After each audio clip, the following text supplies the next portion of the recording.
માળિયાહાટીના નવનિયુક્ત મહિલા પીઆઈ ડીવી ડાંગર દ્વારા શહેરમાં ફૂટ પેટ્રોલિંગ કરી કાયદા અને વ્યવસ્થાની સમીક્ષા કરવામાં આવી હતી.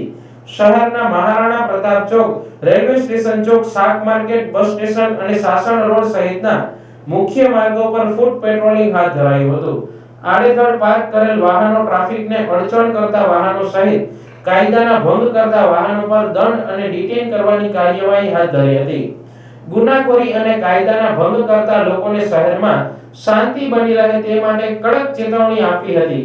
નવનિયુક્ત પીઆઈ દ્વારા આગામી સમયમાં આવી રહેલ સ્થાનિક સ્વરાજ્યની ચૂંટણીને લઈ કાયદો અને વ્યવસ્થાની સમીક્ષા કરી હતી.